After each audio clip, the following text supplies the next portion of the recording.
What's going on, guys? Welcome back to the channel. As you can tell by the intro, it is a very cold day here in Canada. Probably one of the coldest days we've had so far this year.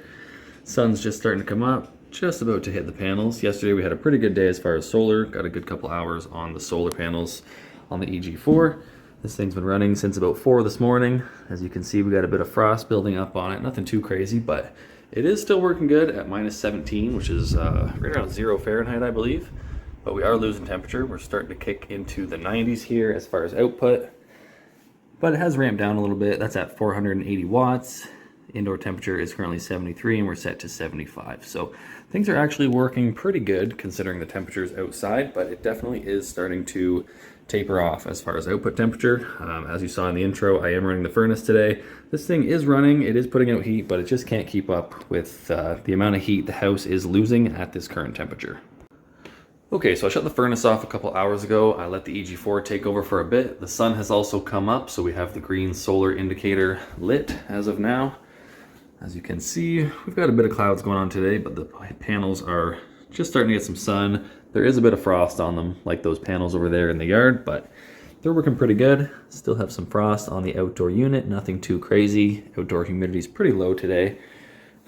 We are sitting at 600 watts from grid, 180 watts from solar. Indoor temperature has dropped to 69 with the furnace off, and we're still set for 75, so we're pulling about 780 watts, which is kind of where this thing likes to hang out. We're going to do a quick check on the BTU output. So we're sitting at 99 degrees Fahrenheit from the supply temperature and 69 on the indoor air. So I'll show you how to do this calculation again. We're going to do 99 minus 69, giving us a temp split of 30 degrees. We're going to multiply that by our CFM, which we know is 256 times 1.08, which is a constant number. So right now we have a BTU output of 8,294.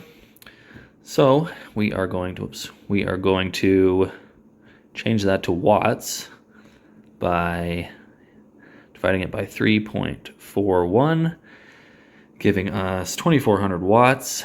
And if we divide that by our input wattage of 780, we get a coefficient of performance of 3.1, which is actually pretty good now that there's some sun on the panels.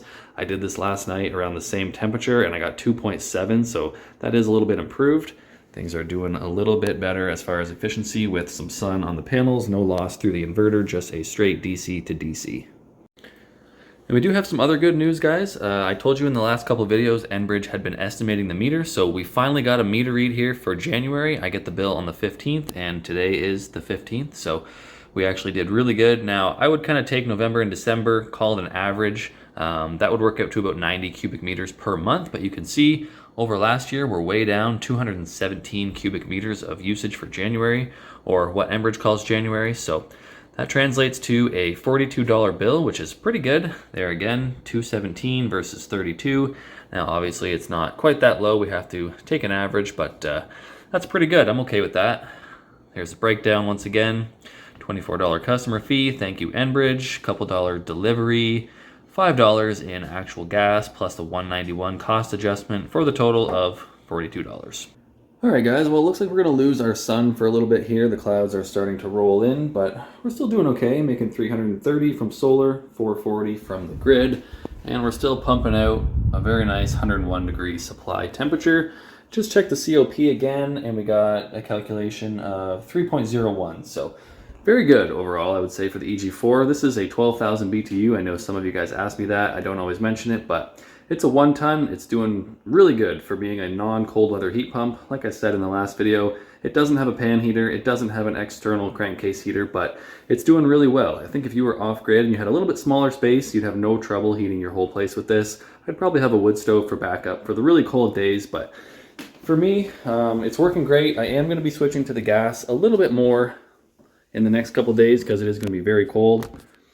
We're sitting at 68 degrees in the house, and that's okay for me. Everything is working good, but on the really cold days, the bedrooms, the areas further away from the heat pump, they're just losing heat too fast for the EG4 to keep up. It'll hold this area at a good 68, 70 degrees, but the further parts of the house are just getting a little too cold. So we are going to be mixing in a little more gas heat. I'm definitely still going to run this, every day, especially when the sun's out.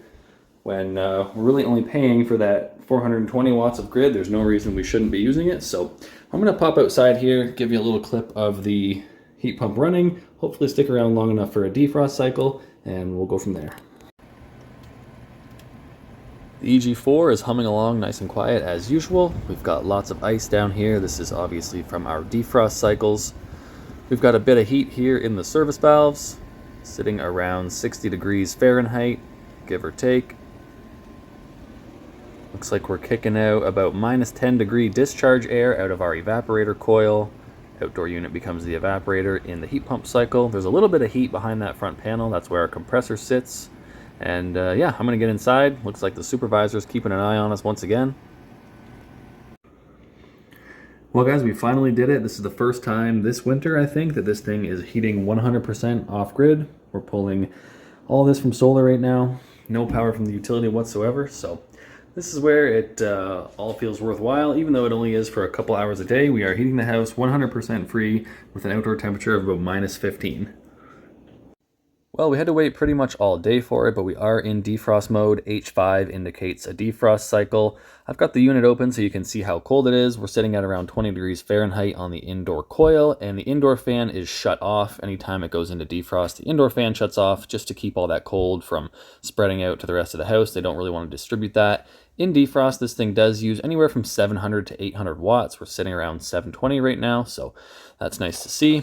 This is a clip of a defrost cycle. It's about 3 minutes long. I've sped it up just for the sake of time. As always, I hope you enjoyed this video. Thanks for watching. I'll see you in the next one. I'm really impressed by this thing in the cold weather. It was nice to get some cold temps finally, and yeah, we'll see you next time.